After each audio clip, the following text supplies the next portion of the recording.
Hi everyone, I hope all of you are doing well.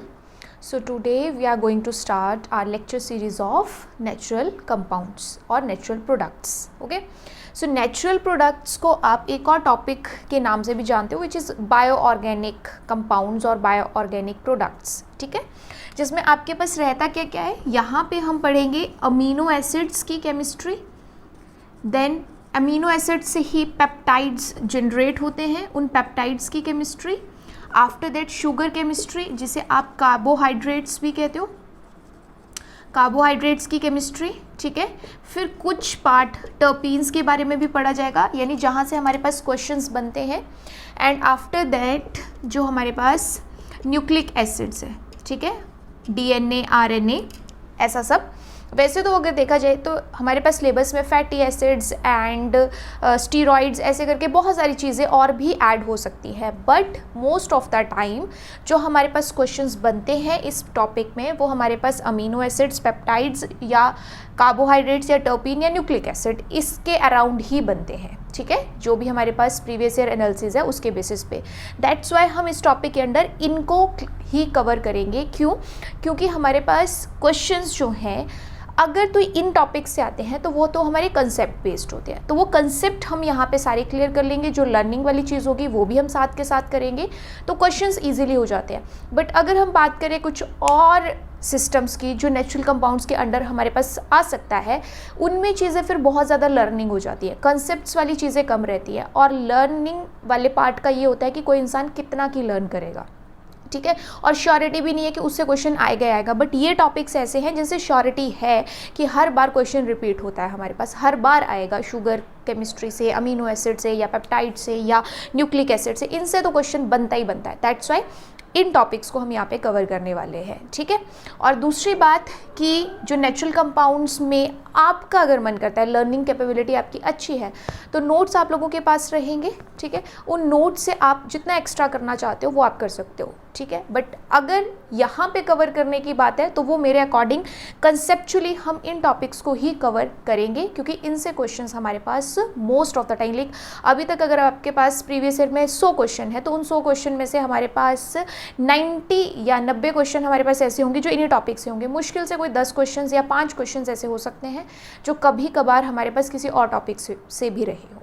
That's why इस topic को cover करने का सबसे बढ़िया तरीका होता है कि इन सारे टॉपिक्स पे अच्छी होल्ड बना लो, तो ज़्यादा यहाँ वहाँ दौड़ने की ज़रूरत नहीं पड़ती है, इनसे ही आराम से हो जाता है. अदरवाइज़ नोट्स हैं ही, आप जितना चाहे कर सकते हो, बट स्टिल एक डायरेक्शन बहुत इंपॉर्टेंट है, इसलिए मैंने आपको क्लियर कर दिया कि कितना करना मोर देन सफिशिएंट है. ओके, तो यहाँ पे आज जो हम सबसे पहले स्टार्ट करेंगे वो अमीनो एसिड्स की केमिस्ट्री के साथ स्टार्ट करेंगे. ऑलराइट, चलो फिर. सो अमीनो एसिड्स हमारे पास क्या होते हैं, इनका नाम सुना ही होगा आपने पहले भी. तो कैसे जानते हो आप? अमीनो एसिड्स आपके पास डाईफंक्शनल मॉलिक्यूल्स होते हैं. डाईफंक्शनल मॉलिक्यूल्स क्यों? क्योंकि इसमें हमारे पास NH2 पार्ट भी होता है और COH पार्ट भी होता है. NH2 पार्ट जो है उसे बेसिक पार्ट कहा जाता है, और जो हमारे पास COH है उसे एसिडिक पार्ट कहा जाता है. ठीक है, दैट्स वाई हम क्या कह रहे हैं कि अमीनो एसिड्स हमारे पास डाईफंक्शनल मॉलिक्यूल्स होते हैं. दोनों फंक्शनल ग्रुप होते हैं, NH2 बेसिक भी और COH एसिडिक भी. तो जो इसका एक कॉमन सा हमारे पास स्ट्रक्चर बनता है ऑलमोस्ट सब अमीनो एसिड्स के लिए, वो कुछ इस तरीके से होता है कि एक कार्बन एटम है जिसके पास बेसिक NH2 पार्ट भी है, एसिडिक COH पार्ट भी है, एंड आफ्टर दैट यहाँ पे एक हमारे पास कोई ना कोई R ग्रुप रहता है. ठीक है, ये चेन कुछ भी हो सकती है. और चौथी चीज़ हाइड्रोजन. यानी कॉमन बात अगर मैं बताऊं, मोस्ट ऑफ द हमारे पास जो भी most of the amino acids हैं उनमें ये बेसिक पार्ट भी मिलता है, ये एसिडिक पार्ट भी मिलता है, ये हाइड्रोजन भी जनरली जो हमारे पास अल्फा अमीनो एसिड्स हैं उन सब में मिलता है. चेंज आता है तो सिर्फ इस R ग्रुप में. ये R ग्रुप अगर हाइड्रोजन है तो कोई और अमीनो एसिड, मिथाइल है तो कोई और, इथाइल है तो कोई और, अगर फिनाइल ग्रुप है तब हमारे पास और. इस तरीके से ये R ग्रुप जैसे चेंज होता है वैसे अलग अमीनो एसिड बन जाता है, फिर उसका अलग काम, अलग प्रॉपर्टी, ये सब चीज़ें अलग चल जाती है. ठीक है, तो बेसिक ये वाली 3 चीज़ें तो हर अमीनो एसिड में मिलेंगी, सिर्फ डिफरेंस कहाँ होगा? R ग्रुप में.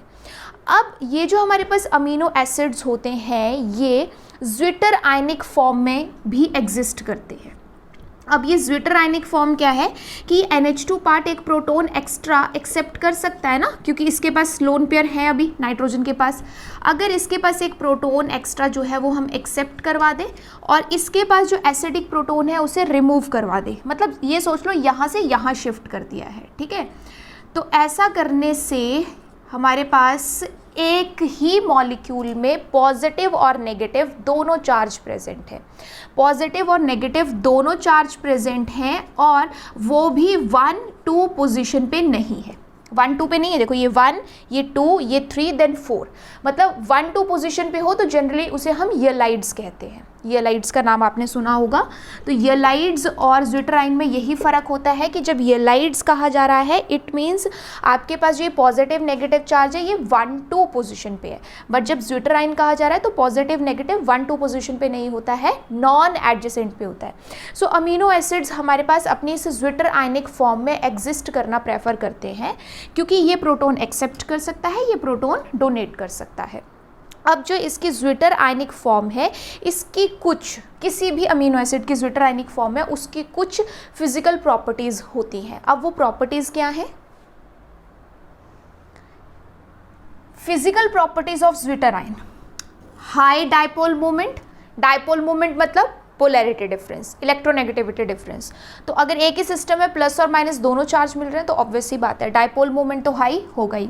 हाई मेल्टिंग पॉइंट, क्यों? क्योंकि ये क्रिस्टलाइन फॉर्म में मिलता है, तो अगर क्रिस्टलाइन फॉर्म में मिलेगा तो मेल्टिंग पॉइंट इसका ज़्यादा होगा। सॉल्यूबल इन वाटर, वाटर में सॉल्यूबल है बट जो हमारे पास और सॉल्वेंट्स रहते हैं, वाटर के अलावा हमारे पास सॉल्वेंट्स रहते हैं, ठीक है, उनमें ये सॉल्यूबल नहीं होता है या पार्शियली सॉल्यूबल होता है, बट सबसे बढ़िया सॉल्युबिलिटी वाटर में मिलती है। And this is the important property of zwitterion which is amphiprotic nature. Amphiprotic nature का मतलब है it can donate proton, it can donate proton as well it can accept proton. Amphi word का amphi जो आपके पास word है उसका मतलब ही ये होता है कि जो दोनों कैरेक्टर हमारे पास शो कर सकता है, और प्रोटिक मीन्स प्रोटॉन, यानी ये प्रोटॉन को डोनेट भी कर सकता है, प्रोटॉन को एक्सेप्ट भी कर सकता है। तो ज्विटर आयनिक फॉर्म क्यों कह रही है ये? क्योंकि जब O नेगेटिव है तो प्रोटॉन एक्सेप्ट कर सकता है, OH हो जाएगा। यहाँ पे एक्स्ट्रा प्रोटॉन है तो प्रोटॉन डोनेट कर सकता है। इट मीन्स ये हमारे पास जो फॉर्म बन के आ रही है ज्विटर आयनिक फॉर्म अमीनो एसिड्स की, it can donate proton as well accept proton, that's why it is amphiprotic in nature. But कौन सी कंडीशन में ये डोनेट करना प्रेफर करता है, कौन सी कंडीशन में ये एक्सेप्ट करना प्रेफर करता है, वो एक रिएक्शन के थ्रू समझते हैं। सो दैट डिपेंड्स कि हमारे पास एसिडिक सॉल्यूशन है या बेसिक सॉल्यूशन है। हमने जो वो अमीनो एसिड लिया है जिसके ज्विटर आयनिक फॉर्म की हम बात कर रहे हैं वो हमारे पास एसिडिक सॉल्यूशन में वर्क कर रहा है या बेसिक सॉल्यूशन में वर्क कर रहा है। बिकॉज अगर वो हमारे पास एसिडिक सॉल्यूशन में है, ठीक है, तो H+ आयंस मिलेंगे, तो यहाँ पे ये O नेगेटिव अपने इलेक्ट्रॉन देके इस H+ को एक्सेप्ट कर लेगा। इट मीन्स इस वक्त ये क्या कर रहा है, प्रोटॉन एक्सेप्ट कर रहा है। तो अगर सामने आपके पास एसिडिक कंडीशन दी गई है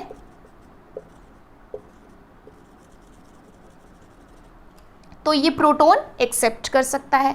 अगर सामने बेसिक कंडीशन दी है तो ये O नेगेटिव जो बेस है इस एसिडिक प्रोटॉन को एब्स्ट्रैक्ट कर सकता है, ठीक है, क्योंकि नाइट्रोजन पे पॉजिटिव चार्ज है तो ऑब्वियस सी बात है, एक तो इलेक्ट्रोनेगेटिव ऊपर से इस पे पॉजिटिव चार्ज, तो प्रोटॉन तो एसिडिक हो गई। दैट्स वाई यहाँ पे अगर बेसिक कंडीशन दी है तो यहाँ क्या हो रहा है, ये प्रोटॉन डोनेट कर रहा है। तो जब सामने एसिडिक कंडीशन दी है, सॉल्यूशन एसिडिक है, तो ये प्रोटॉन एक्सेप्ट कर रहा है। जब हमारे पास सामने बेसिक कंडीशन दी है तो ये प्रोटॉन डोनेट कर रहा है। That's why zwitter ionic form को एम्फीप्रॉटिक इन नेचर कहा गया है कि कंडीशंस को देखते हुए it can donate proton as well as it can accept proton. Okay, next topic हमारे पास है या नेक्स्ट पॉइंट आप कह सकते हो है that some important points about amino acids. अभी हमने अमीनो एसिड का जस्ट इंट्रोडक्शन देखा, उसके ज्विटर आयनिक फॉर्म और उनकी फिजिकल प्रॉपर्टीज़ की बात करी। अब हम अमीनो एसिड्स के कुछ इम्पॉर्टेंट नोट्स जो हैं वो हम यहाँ पे देखने वाले हैं कि वो इम्पॉर्टेंट नोट्स क्या क्या है। तो पहला नोट आपके पास है all the naturally occurring amino acids, all the naturally occurring amino acids are alpha amino acids, alpha amino acids except proline and hydroxyproline.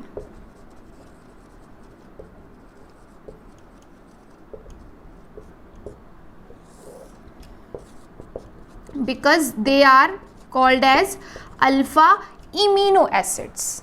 ठीक है, क्या कह रही हूँ कि जितने भी नेचुरली अकरिंग हमारे पास अमीनो एसिड्स होते हैं वो सारे के सारे अल्फ़ा अमीनो एसिड्स होते हैं। लाइक जैसे अभी तक आपने जो एग्जांपल पढ़ा, जो मैंने आपको बताया कि ऐसे हमारे पास यहाँ पे कोई आर ग्रुप रहता है और साथ में हमारे पास यहाँ H, तो अल्फ़ा अमीनो एसिड।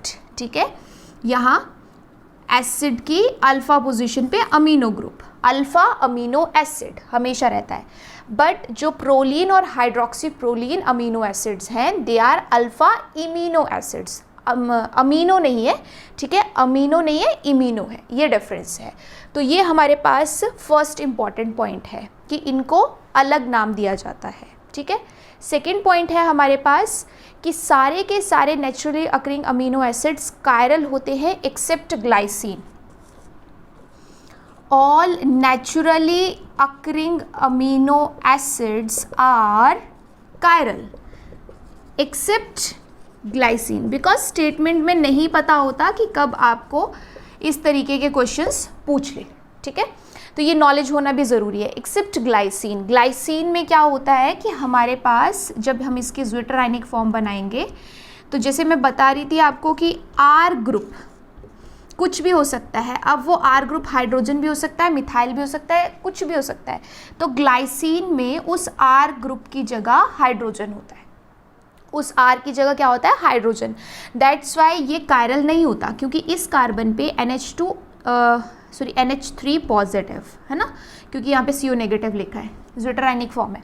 तो यहाँ पे NH3 पॉजिटिव भी है, CO नेगेटिव भी है, बोथ आर डिफरेंट, बट यहाँ दोनों ही हाइड्रोजन है।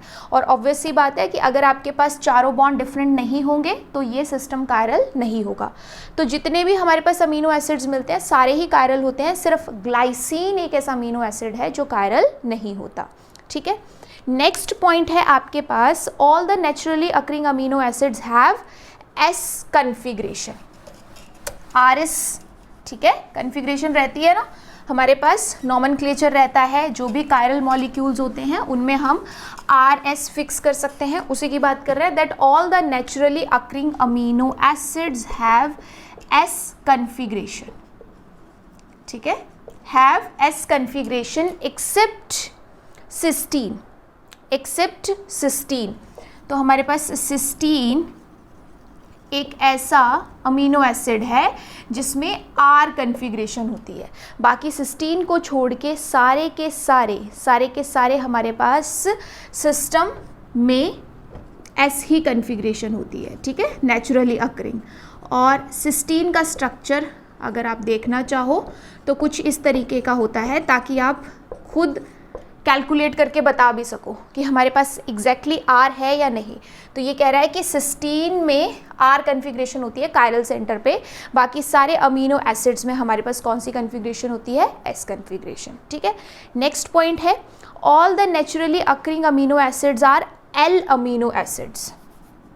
ठीक है, all the naturally occurring amino acids are L amino acids. अब L अमीनो एसिड्स का क्या मतलब है, ये भी एक तरीके का आपके पास नॉमेनक्लेचर होता है, DL है ना, DL, capital D capital L, उसकी बात कर रही हूँ मैं यहाँ पे, बिकॉज स्मॉल d और स्मॉल l अलग मतलब होता है। क्या मतलब होता है, जब आपके पास बात करी RS की, ये एक तरीके का नॉमेनक्लेचर है। जब बात करी कैपिटल D कैपिटल L की, ये एक तरीके का नॉमेनक्लेचर है।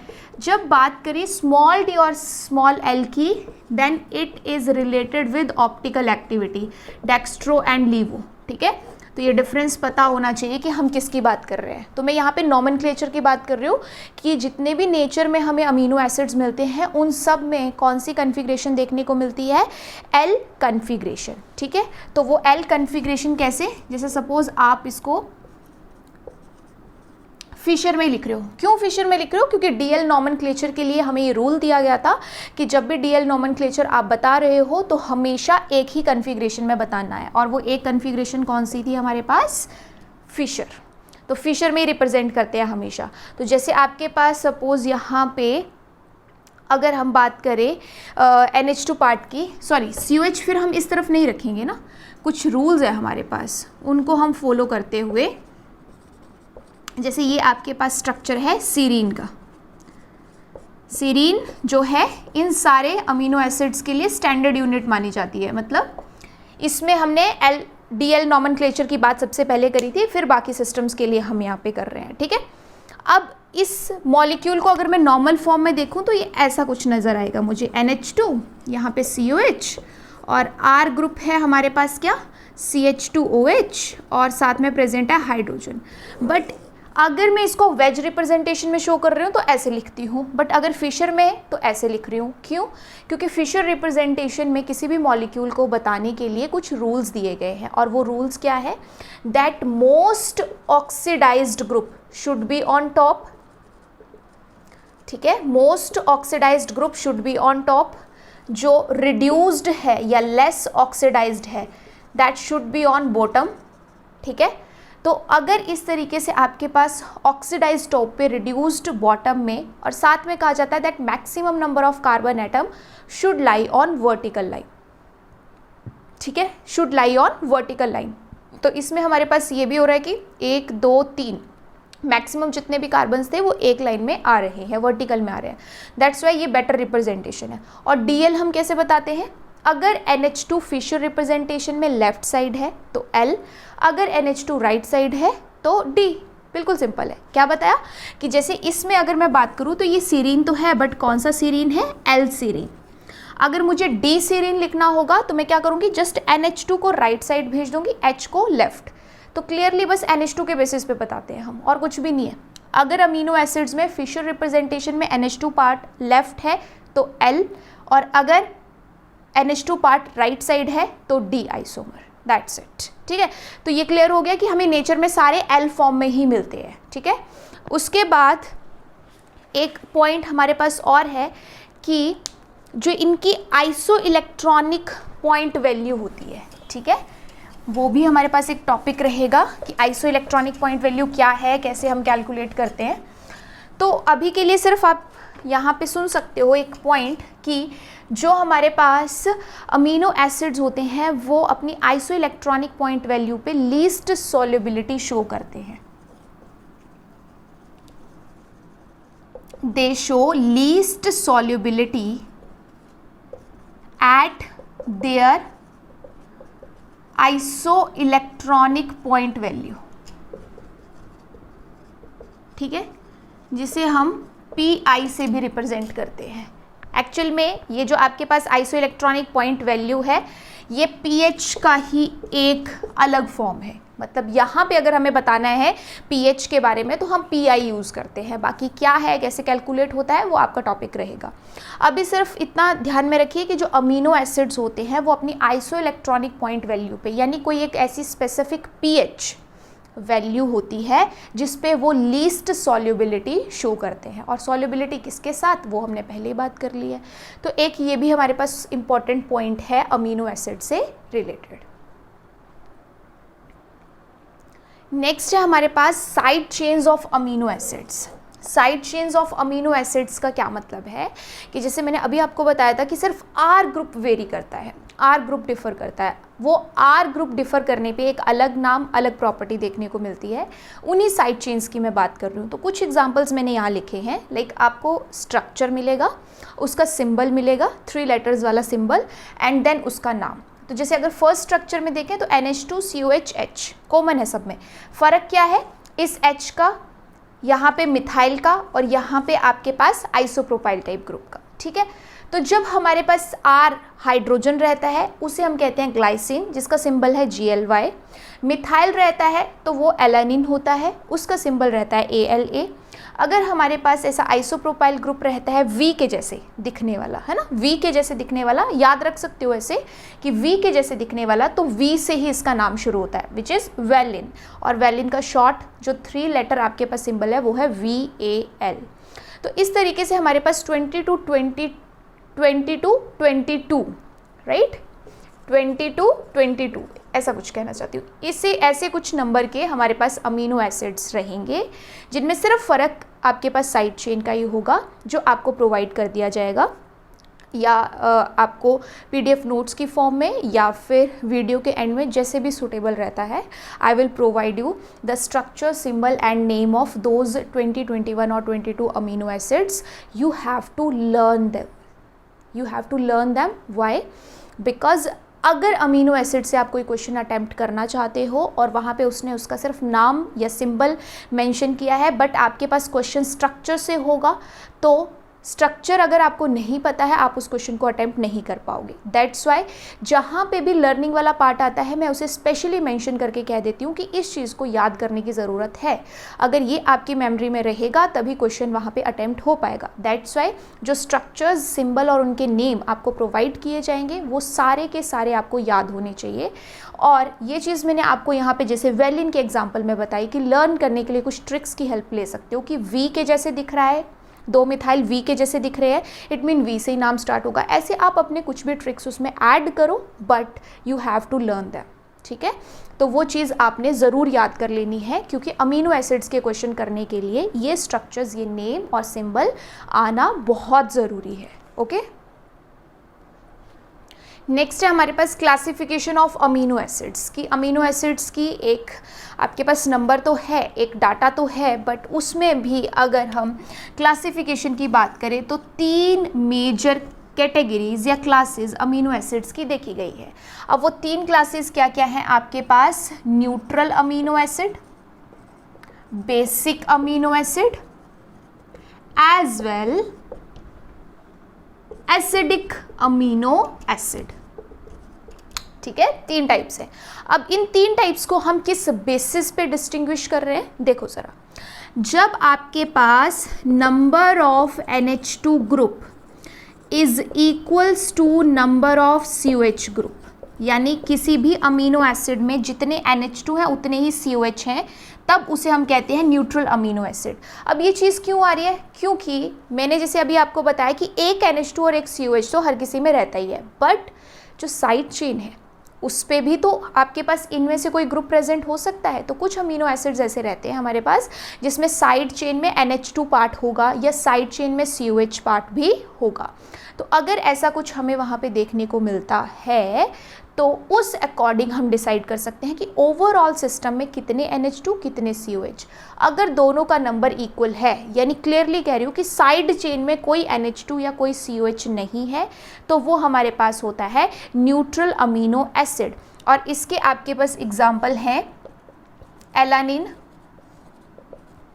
जिसे शॉर्ट में ALA लिखते हैं, देन फिनाइल एलानिन जिसे शॉर्ट में PHE लिखते हैं, देन ट्रिप्टोफैन।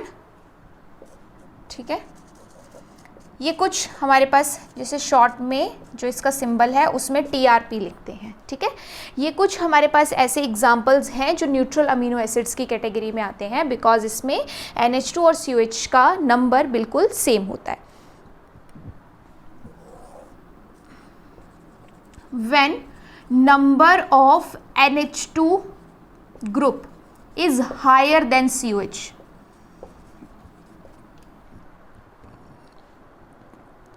यानी आपके पास सपोज कोई एक ऐसा अमीनो एसिड है, ठीक है, जिसमें NH2 साइड चेन में भी प्रेजेंट है। ठीक है, तो उस केस में हमारे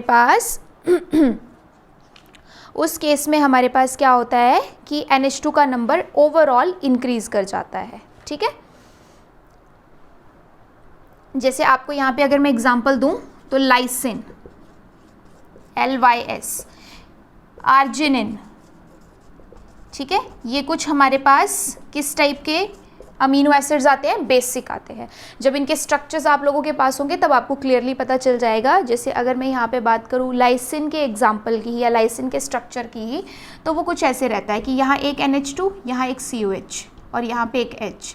बट जो R ग्रुप है वो हमारा स्टार्ट हो जाता है यहाँ पे CH2 से, ठीक है, वो हमारा यहाँ पे स्टार्ट हो जाएगा CH2 से, और उसके बाद हमारे पास 3 कार्बन और आएंगे, 1 2 3, एंड देन हमारे पास जुड़ा होगा NH2, ठीक है।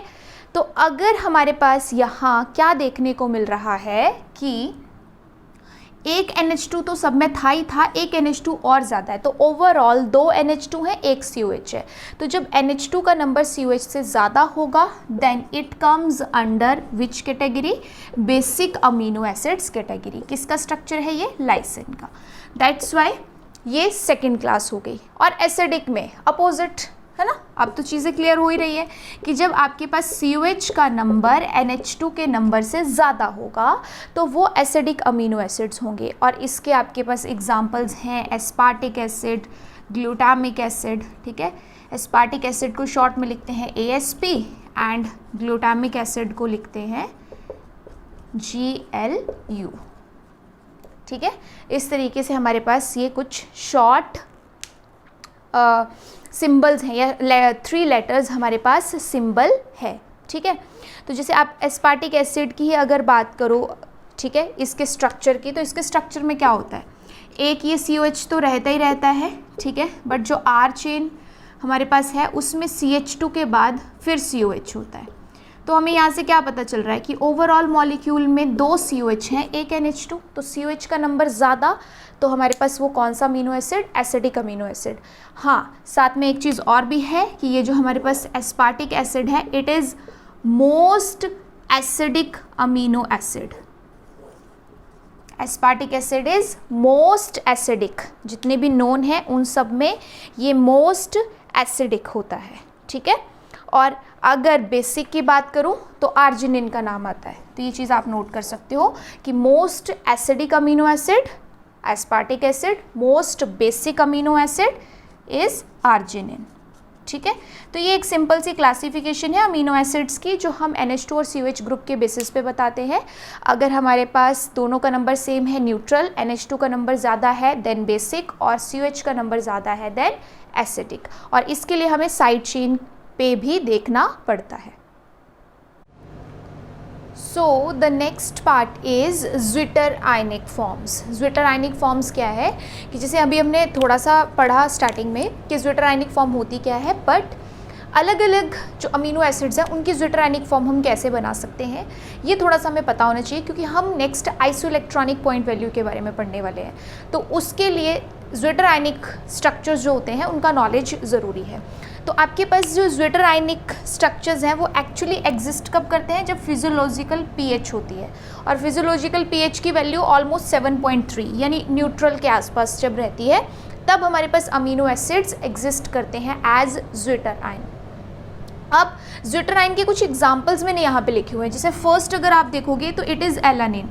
तो एलानिन में क्या है कि NH2COH एक ही दिया है, तो ये प्रोटॉन एक्सेप्ट कर लेगा तो NH3 पॉजिटिव हो जाएगा, ये प्रोटॉन डोनेट कर देगा तो CO नेगेटिव हो जाएगा। तो इसका तो ज्विटर आयनिक स्ट्रक्चर सही समझ आ रहा है, क्लियर है, कोई डाउट नहीं है। बट जैसे सेकेंड एग्जाम्पल की बात करें लाइसिन, तो लाइसिन में एक NH2 ये भी है, एक NH2 ये भी है।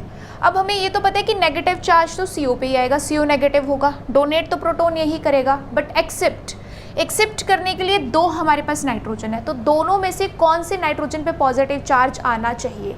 तो उसके लिए हमारे पास कहा जाता है कि जो नाइट्रोजन अपने इलेक्ट्रॉन इजीली डोनेट कर सकता है H+ को, वही यहाँ पे पॉजिटिव चार्ज अपने ऊपर लेगा।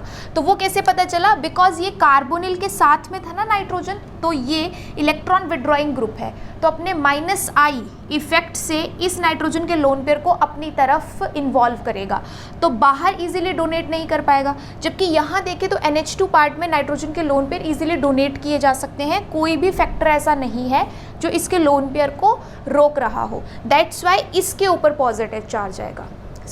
यही बात मैं आपको यहाँ समझाना चाह रही हूँ कि जब एक से ज़्यादा आपके पास सिस्टम रहेंगे तो NH2 में देखेंगे कौन बेटर डोनेट कर सकता है, और COH में हमारे पास कौन बेटर अपने लोन पेयर डोनेट कर सकता है ना, या कह लो कि कौन H+ को जल्दी एक्सेप्ट कर सकता है।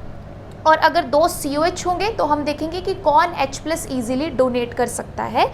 और जैसे अगर आप देखें तो ये नेक्स्ट एग्जांपल भी है एस्पार्टिक एसिड का।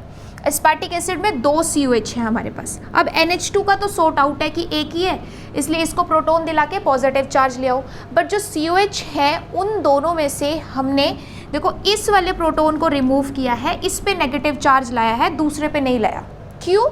क्योंकि ये वाला प्रोटॉन ज़्यादा एसिडिक है ड्यू टू नाइट्रोजन। जो नाइट्रोजन है इस कार्बन के बिल्कुल एडजेसेंट है, इस वाले से थोड़ा दूर है।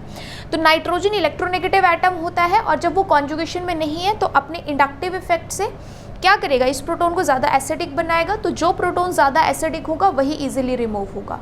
सो सिंपल सी बात है इन एग्जाम्पल्स के थ्रू कि ज्विटर आयनिक स्ट्रक्चर आप जब भी ड्रॉ करेंगे दिमाग में ये चीज़ ज़रूर रखिए कि जो प्रोटॉन को इजीली एक्सेप्ट कर सकता है, मतलब इलेक्ट्रॉन इजीली डोनेट कर सकता है, वहाँ पे पॉजिटिव चार्ज NH2 के पार्ट में, और जो अपना प्रोटॉन इजीली डोनेट कर सकता है, जो प्रोटॉन ज़्यादा एसिडिक है, उसके ऊपर नेगेटिव चार्ज। तो इस तरीके से आप किसी भी अमीनो एसिड के लिए ज्विटर आयनिक फॉर्म बना सकते हो।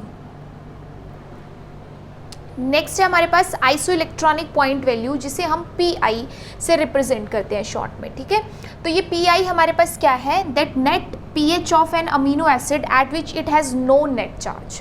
यानी एक्चुअल में ये pH की ही बात कर रहा है, pH स्केल की ही बात कर रहा है। सिर्फ ऐसी pH होनी चाहिए जिस पे हमारे पास अमीनो एसिड्स के ऊपर कोई नेट चार्ज नहीं होगा, मतलब जितना पॉजिटिव उतना नेगेटिव, तो नेट चार्ज विल बी 0। या फिर दूसरा, इसी को हम अलग वर्ड्स में क्या कह रहे हैं, that pH where amount of positive charge is equals to amount of negative charge. तो ज्विटर आयनिक फॉर्म जो है हमारे पास उसी के साथ एसोसिएटेड है क्या, आइसो इलेक्ट्रॉनिक पॉइंट वैल्यू। यानी क्लियरली हमारे पास ये बात क्या कहना चाह रहा है कि ऐसी pH जिसके ऊपर ज्विटर आयनिक फॉर्म एग्जिस्ट करेगी, क्योंकि ज्विटर आयनिक फॉर्म में जितना पॉजिटिव उतना negative, that's why no net charge. तो जिस pH पे ज्विटर आयनिक फॉर्म एग्जिस्ट करेगी वही pH को आइसो इलेक्ट्रॉनिक पॉइंट वैल्यू कहा जाता है। ये है सबसे सिंपलेस्ट डेफिनेशन, मतलब ऐसी pH जिस pH पे ज्विटर आयनिक जो इंटरमीडिएट है वो हमें मैक्सिमम क्वांटिटी में देखने को मिलेगा, उस pH को आइसो इलेक्ट्रॉनिक पॉइंट वैल्यू कहा जाता है। अब अगर मैं यहाँ पे इसकी क्लासिफिकेशन करूँ या टाइप्स की बात करूँ तो iso electronic point value calculate करने के लिए अमीनो एसिड्स को हमने 2 कैटेगरी में डिवाइड किया है। कैसे कैसे कि amino acids with ionisable side chain, amino acids with ionisable side chain, as well amino acids with non ionizable side chain, with non ionizable side chain. ठीक है, इन दोनों बातों का मतलब क्या है हमारे पास कि ऐसे अमीनो एसिड्स जिसमें आयंस प्रेजेंट हो सकते हैं, ऐसी साइड चेन है। क्लियरली पता चल रहा है, या तो एसिडिक या तो बेसिक, इस टाइप की साइड चेन होनी चाहिए। पॉजिटिव या नेगेटिव चार्ज क्रिएट हो सके ऐसी साइड चेन होनी चाहिए। आयनाइजेबल, नॉन आयनाइजेबल जिसमें सिंपल R ग्रुप है, कोई भी साइड चेन में पॉजिटिव या नेगेटिव चार्ज क्रिएट नहीं हो रहा, वो नॉन आयनाइजेबल है। सो इन दोनों में PI वैल्यू कैलकुलेट करने के लिए हमारे पास अलग कंसेप्ट रहता है, अलग फॉर्मूला रहता है। सो अब हम दोनों को ही 1 बाय 1 करेंगे। सो फर्स्ट केस क्या है, without ionizable side chain, like this example. ठीक है, ये हमारे पास एक एग्जाम्पल है, तो इसमें साइड चेन में कहीं पॉजिटिव नेगेटिव चार्ज नहीं बन सकता, तो ये नॉन आयनाइजेबल साइड चेन है, या कह सकते हो कि विदाउट आयनाइजेबल साइड चेन है। अगर ऐसा कोई भी अमीनो एसिड आपको मिलता है जिसकी PI वैल्यू कैलकुलेट करनी है, then formula should be like this, that PI is equals to pKa1 plus pKa2 divide by 2। Average निकालनी है। pK आपके पास किससे रिलेटेड होती है, इसकी एसिडिक स्ट्रेंथ से, जिसकी एसिडिटी ज़्यादा pK वैल्यू कम। ये चीज़ आपको पता ही होगी, रिवर्स रिलेशन है।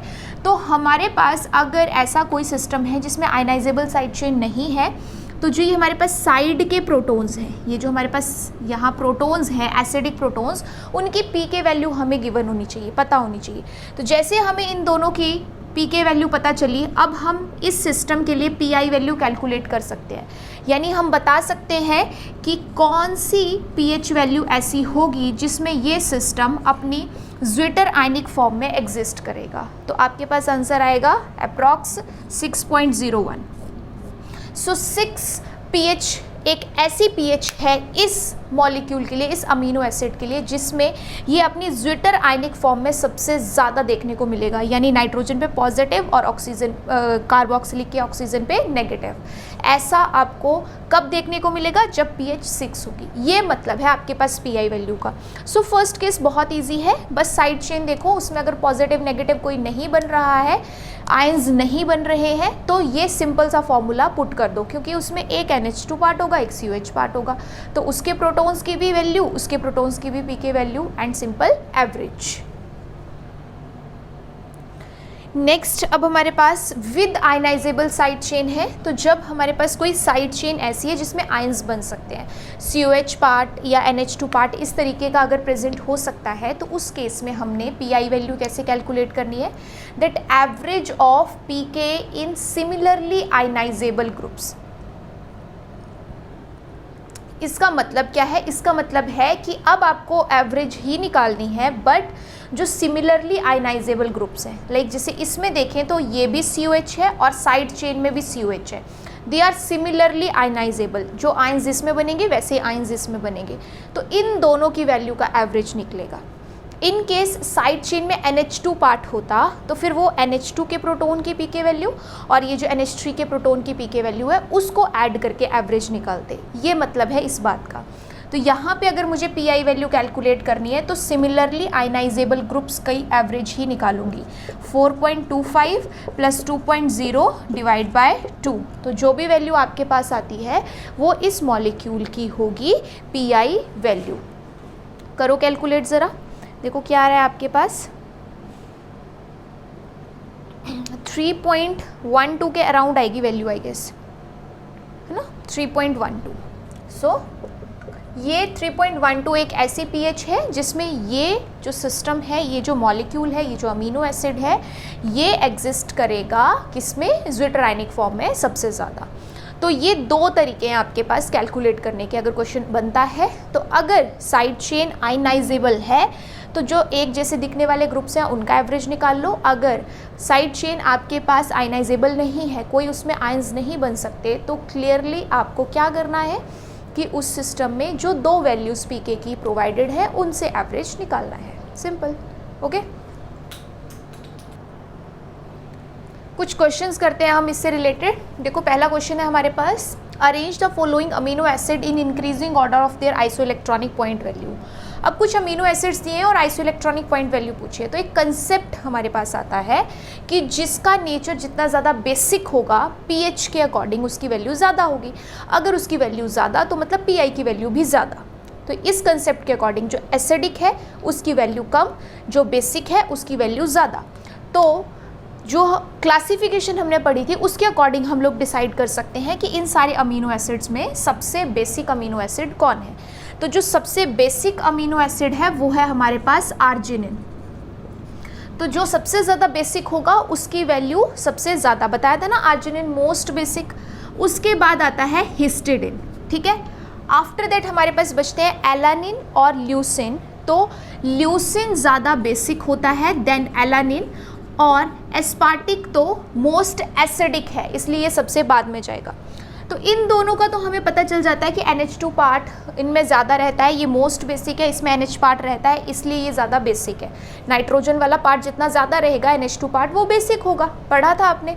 बट ल्यूसिन और एलानिन में हमें कैसे पता चला कि जिसकी एल्काइल चेन लॉन्गर होती है, ठीक है, लॉन्गर एल्काइल चेन, उसकी हमारे पास बेसिसिटी उतनी ही ज़्यादा होती है। ये बात आपके लिए इम्पॉर्टेंट है, आगे और कंसेप्ट्स में भी काम आ सकती है। ध्यान रखिएगा कि अगर कोई दो ऐसे सिस्टम है जिसमें एक में एल्काइल चेन लॉन्गर है, एक में एल्काइल चेन शॉर्ट है, तो जिसकी एल्काइल चेन लॉन्गर है उसका बेसिक कैरेक्टर ज़्यादा होता है, उसके बेसिस पे आ गया। और एस्पार्टिक तो वैसे ही मोस्ट एसिडिक अमीनो एसिड है, मोस्ट एसिडिक अमीनो एसिड है तो इसकी वैल्यू होगी सबसे कम।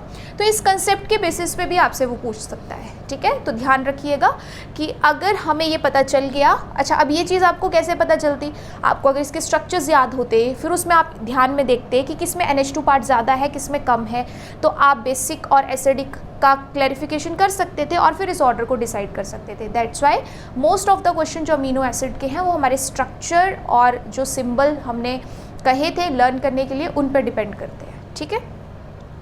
नेक्स्ट क्वेश्चन की तरफ मूव करते हैं। नेक्स्ट क्वेश्चन आपको देखो क्या दिया गया है, the pK value of 3 ionizable X, Y and Z of ionizable groups X, Y and Z of aspartic acid are this and this, ठीक है। What will be the PI of that amino acid. तो इसके लिए भी, इस question को करने के लिए भी सबसे पहले तो आपको एस्पार्टिक एसिड का स्ट्रक्चर पता होना चाहिए, ठीक है। अब इसने 3 पीके वैल्यूज दी हुई है तो ऑब्वियस सी बात है सबके पास प्रोटॉन ज़रूर है, तो एस्पार्टिक एसिड में CH2COH रहती है साइड चेन। अब वैल्यूज़ जो दी है हमें पता नहीं है कि कौन किसकी वैल्यू है, तो वो अगेन हम कंसेप्ट से खुद डिसाइड करेंगे। देखो आपने जब इसका ज्विटराइनिक फॉर्म लिखी थी तब आपने ध्यान दिया था ना कि ये वाला प्रोटॉन सबसे ज़्यादा एसिडिक है इसके कंपैरिजन में भी, क्योंकि ये नाइट्रोजन के ज़्यादा पास है, तो जो सबसे ज़्यादा एसिडिक होगा उसकी वैल्यू सबसे कम। यही होता है ना कि पीके का एसिडिटी के साथ इन्वर्स रिलेशन। तो क्योंकि ये वाला हाइड्रोजन इसके कंपैरिजन में ज़्यादा एसिडिक है, नाइट्रोजन के ज़्यादा पास है, इसलिए इसकी जो पीके वैल्यू वो सबसे कम। उसके बाद वैल्यू क्या है 4.3, तो वो इस एसिडिक वाले सिस्टम की होगी, क्योंकि पीके वैल्यू का लिंक एसिडिक स्ट्रेंथ के साथ होता है इन्वर्स रिलेशन में, ठीक है। जितनी एसिडिटी ज़्यादा पीके वैल्यू उतनी ही कम। तो ऑब्वियस सी बात है जब 2 वैल्यूज़ हो गई आपके पास कंफर्म, तो तीसरी क्या रहती है 9.7, तो वो भी हो जाएगी, ठीक है। तो जो एसिडिक होते हैं उनकी पीके वैल्यू कम रहती है। अब ये क्लियर हो गया। अब क्या करना है, PI वैल्यू आपसे पूछ रहा है, सिंपल PI वैल्यू पूछ रहा है, तो ये आयनाइजेबल साइड चेन वाला एग्जांपल है, तो आपके पास ये और ये पीके वैल्यू एवरेज निकालने के लिए यूज़ हो जाएंगी, क्योंकि जो सिमिलरली आयनाइजेबल ग्रुप्स होते हैं उन्हीं को हम यूज़ करते हैं, सिंपल। तो क्या आ जाएगा कैलकुलेट करके, ऑलमोस्ट 3.25। बाकी कैलकुलेशन चेक ज़रूर कर लेना। तो इस तरीके से आपके पास ऐसा भी क्वेश्चन दे सकता है। ये दोनों क्वेश्चन करवाने का मतलब सिर्फ इतना था कि आप एसिडिक स्ट्रेंथ, बेसिक स्ट्रेंथ, इन सब चीज़ों को कंसेप्चुअली भी यहाँ अप्लाई कर सकते हो। ज़रूरी नहीं है कि हमेशा वैल्यूज़ होंगी, खुद भी डिसाइड करना पड़ सकता है। तो जो आपके जनरल ऑर्गेनिक केमिस्ट्री के कंसेप्ट होते हैं वो अप्लाई हो सकते हैं यहाँ पे। बाकी क्वेश्चन ईजी है। देखो कई बार जो हमारे पास क्वेश्चन है वो इस तरीके से भी बनता है, ठीक है। क्या क्वेश्चन है, the pK values of the following salt of aspartic acid are indicated below the predominant species that exist at pH 5। अब ये प्रीडोमिनेंट स्पीशीज पूछ रहा है, तो पहले क्लियर कर लो कि ये ज्विटराइनिक फॉर्म की बात नहीं कर रहा है। ज्विटराइनिक फॉर्म में एक पॉजिटिव एक नेगेटिव रहता है, तो यहाँ पे एक प्रीडोमिनेंट स्पीशीज की बात कर रहा है, ठीक है। अब वो प्रीडोमिनेंट स्पीशीज हमारे पास स्पेशली इसने कहा है कि pH 5 पे कैसी रहेगी वो बताओ। ये नहीं कह रहा है कि हमारे पास जो इसकी ज्विटराइनिक फॉर्म की एग्जिस्ट करने की pH है यानी PI वैल्यू है उस पर ही बताओ। ये थोड़ी सी कंडीशंस खुद से बनाई गई हैं कि हम इस सॉल्ट को, एस्पार्टिक एसिड के इस सॉल्ट को pH 5 वाले सॉल्यूशन में रख रहे हैं, तो हमें बताओ कि अब इसमें पॉजिटिव नेगेटिव चार्ज में क्या फ़र्क आएगा। तो यहाँ पे जो कंसेप्ट काम करेगा वो एम्फीप्रोटिक नेचर, जो आपको बताया गया था ना कि हमारे पास जो ज्विटर आयन होते हैं they are amphiprotic in nature. Amphiprotic in nature का मतलब था कि वो प्रोटॉन एक्सेप्ट भी कर सकते हैं, डोनेट भी कर सकते हैं। तो जिसके लिए pH 5 वाला सॉल्यूशन जिन भी प्रोटॉन्स के लिए बेसिक होगा वो खुद एसिड की तरह एक्ट करेंगे, जिन भी प्रोटॉन्स के लिए pH 5 एसिडिक होगी वो खुद बेस की तरह एक्ट करेंगे। यही पढ़ा था ना हमने कि सॉल्यूशन अगर बेस का दिया है तो ये खुद एसिड की तरह एक्ट करता है, सॉल्यूशन अगर एसिड का दिया है तो खुद बेस की तरह एक्ट करता है। उसके अकॉर्डिंग हमारे पास आंसर आएगा। अब देखो 3 वैल्यूज़ है हमारे पास। अब अगर मैं pH 5 की बात करूं तो pH 5 से कम एक तो है 3.9 और एक है हमारे पास 2.2, और अगर ज़्यादा की बात करूं तो मेरे पास है 9.9। तो जब मैं इस सॉल्ट को pH 5 के सॉल्यूशन में रखूँगी तो मेरे पास ये जो दो प्रोटॉन्स हैं, ये जो दो प्रोटॉन्स हैं, इन्हें कैसा फील होगा, इनसे हायर वैल्यू मतलब इनके लिए कैसा एनवायरनमेंट क्रिएट हो गया है, बेसिक एनवायरनमेंट।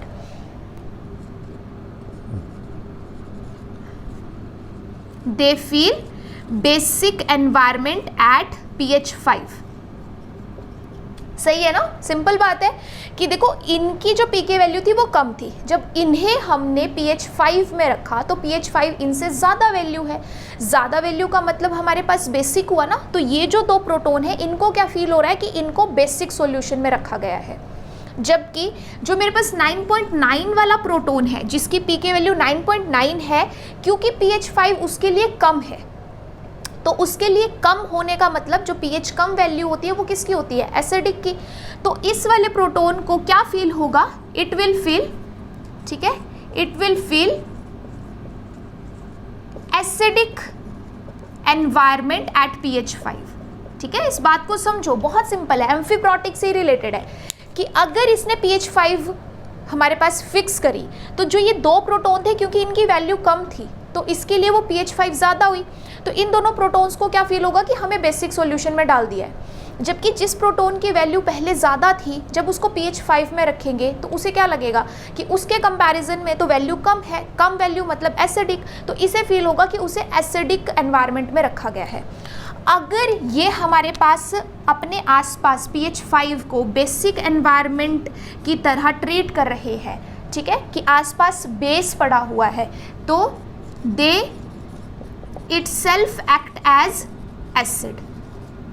और एसिड का काम क्या होता है, प्रोटॉन डोनेट करना, टू डोनेट प्रोटॉन, यही होता है ना।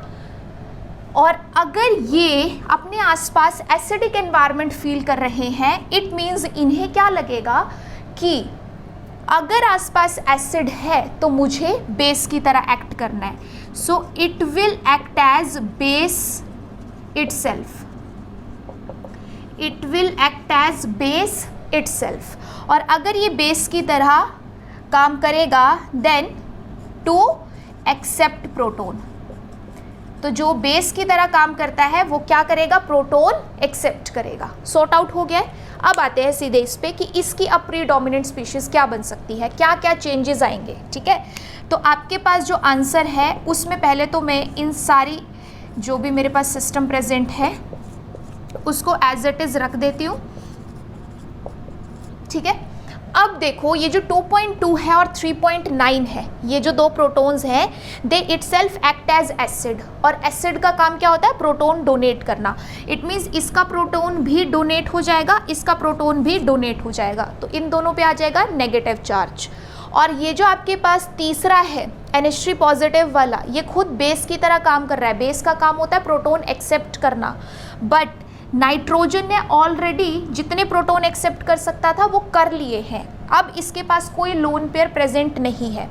अगर तो लोन पेयर प्रेजेंट होता तो ऐसी कंडीशन में ये प्रोटॉन एक्सेप्ट करके पॉजिटिव चार्ज खुद पे ले आता, बट क्योंकि यहाँ ऑलरेडी इस पे पॉजिटिव चार्ज बना हुआ है तो इस पे इस वक्त कोई फ़र्क नहीं पड़ेगा। ठीक है, अगर ये न्यूट्रल फॉर्म में होता है ना NH2, तो ऐसी कंडीशन में फिर ये प्रोटॉन एक्सेप्ट कर लेता। अब नाइट्रोजन के पास जगह ही नहीं है, लोन पेयर ही नहीं है डोनेट करने के लिए, मैक्सिमम जितने बॉन्ड्स बना सकता था बना दिए हैं, दैट्स वाई इसे कोई फ़र्क नहीं पड़ेगा, इसे कोई फ़र्क नहीं पड़ेगा। तो NH3 का positive charge as it is form में रहेगा, बट जो COH थे उन दोनों के प्रोटॉन हमारे पास क्या हो जाएंगे, यहाँ से रिमूव हो जाएंगे। तो अगर इस एस्पार्टिक एसिड के इस सॉल्ट को pH 5 पे रखा जाता है तो ये कुछ इस स्पीशीज़ में नज़र आएगा। इम्पॉर्टेंट क्वेश्चन है ये हमारे पास, ऐसे वो किसी भी pH वैल्यू को चेंज करके आपको यहाँ पे वैल्यूज़ चेंज करके पूछ सकता है। तो बस इस कंसेप्ट को याद रखना, और जितने ईजी तरीके से ये कंसेप्ट मैंने बताया है कोई दिक्कत नहीं आएगी आपको इस तरीके के क्वेश्चंस को सॉल्व करने के लिए। ओके, सो जो आपके पास PI वैल्यू थी उससे रिलेटेड कैसे कैसे क्वेश्चंस बन सकते हैं वो हमने यहाँ पे देख लिए।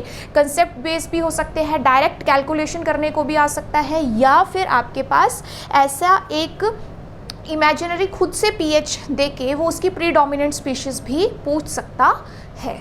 Okay, now next, there are some essential amino acids. Essential amino acids क्या होते हैं?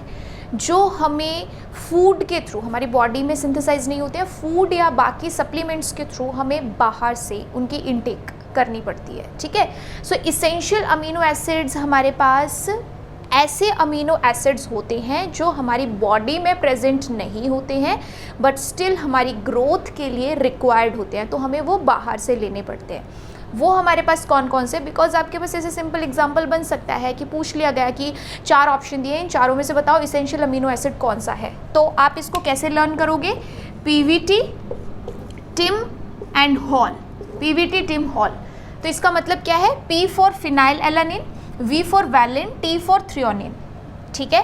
Then again T for tryptophan, then I for isoleucine, M for methionine, ठीक है। Then H for histidine, A for arginine, L for lysine and L for leucine. अब आप क्या देख रहे हो कि मैंने जितने भी अमीनो एसिड लिखे हैं उसमें हमारे पास सारे मैंने डाउन लिखे हैं बट आर्जिनिन को अलग लिखा है। ऐसा नहीं कि मेरे पास स्पेस नहीं है, वजह है इसकी, ठीक है।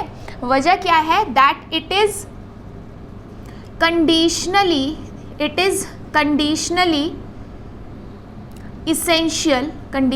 Essential amino acid.